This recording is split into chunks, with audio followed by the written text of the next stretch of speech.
Viva Voz, com Vera Magalhães.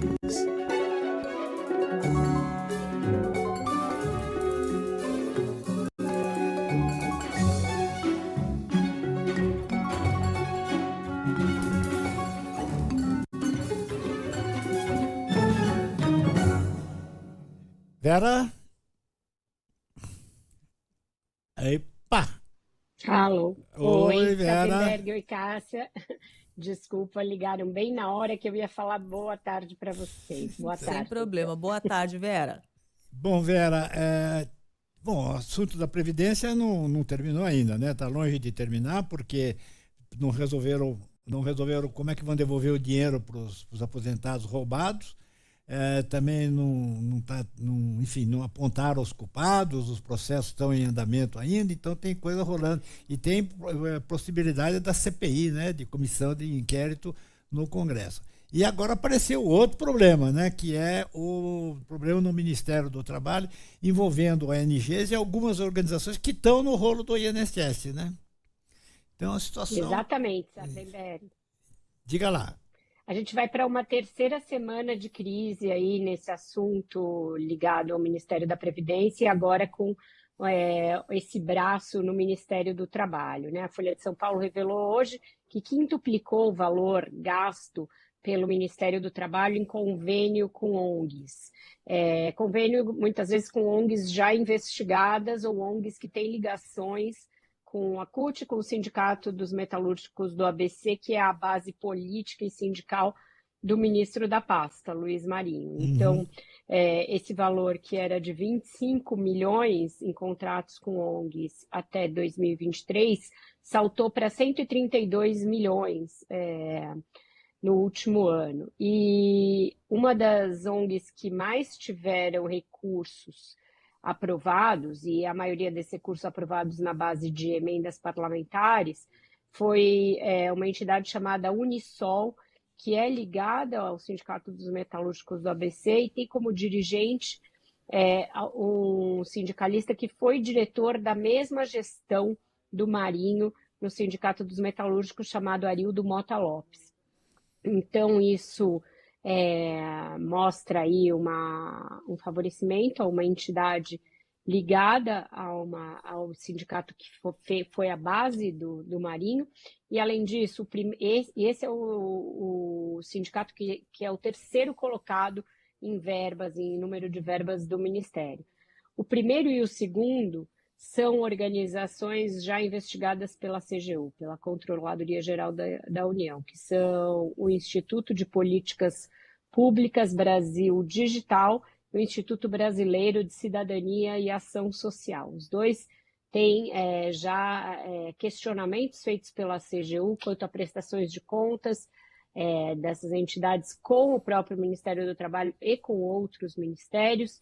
E o segundo deles, o Instituto Brasileiro de Cidadania e Ação Social, já foi considerado inidôneo, já não pode mais contratar com o setor público. Então, novas dores de cabeça para o governo, num momento em que não tem certeza de que o governo conseguirá evitar que, mesmo com a demissão do ministro Carlos Lupe, a oposição siga falando e tentando viabilizar uma CPI mista para tratar dos desvios no INSS. E por que mista? Porque é mais fácil, você pode pular, não tem fila para a instalação de CPI mista, enquanto na Câmara já tem 12 requerimentos que aguardam numa fila para instalações de CPIs. Então, se houver assinaturas suficientes de deputados e senadores e o requerimento for apresentado por um senador, você tem aí as condições para a instalação de uma CPI mista.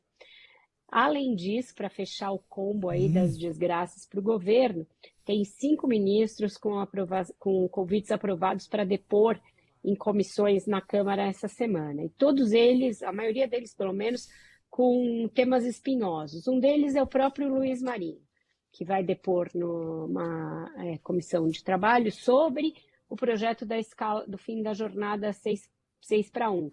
Só que é claro que esse assunto das ONGs e o próprio assunto do INSS vão ganhar ali protagonismo nessa audiência. O ministro Mauro Vieira fala sobre a o indulto, aliás, o asilo dado à ex-primeira-dama do Peru, que também é um outro tema bastante indigesto para o governo. Ministra Marina Silva convocada para falar sobre a margem equatorial. Ou seja, a demissão do Lupe não acabou com a crise política para o governo, que vai ter que sambar bastante nessa semana. Tá certo. Chance da CPI andar? Tem chance, porque tanto no Senado quanto na Câmara existem assinaturas no número necessário e suficiente para que se apresentem os requerimentos. Então, se você fundir tudo num requerimento de CPI mista, você cria ali o número. E a gente já sabe que já tem jurisprudência do Supremo de que quando se protocola um requerimento, o presidente do Senado não pode ficar segurando ad eternum, né? Já teve várias liminares, inclusive, do Supremo para que presidentes do Senado fossem obrigados a fazer as sessões de instalação da CPI. Então, se o governo não agir e o requerimento for de fato protocolado, vai se criar aí um fato consumado complicado para o governo tentar debelar. Tá certo. Bom, o assunto, então, muita coisa ainda rolando. Nós demos aqui no começo do programa, falamos sobre a preocupação, enfim, as ideias, o projeto do governo para devolver o dinheiro, que é uma parte crucial e que não está fácil, né, de resolver. Então, esse atraso, as pessoas agora sabendo que tiveram seu dinheiro surrupiado e não consegue, o governo não consegue devolver, quer dizer, é outro lado da história, né?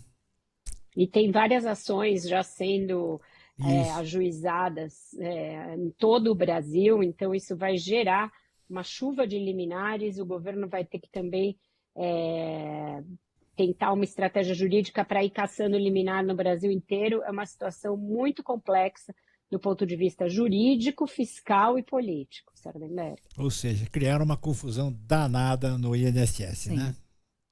Exatamente. Tá certo. Vera Magalhães, obrigado, Vera. Até amanhã aqui no CBN Brasil, até logo mais no Ponto Final.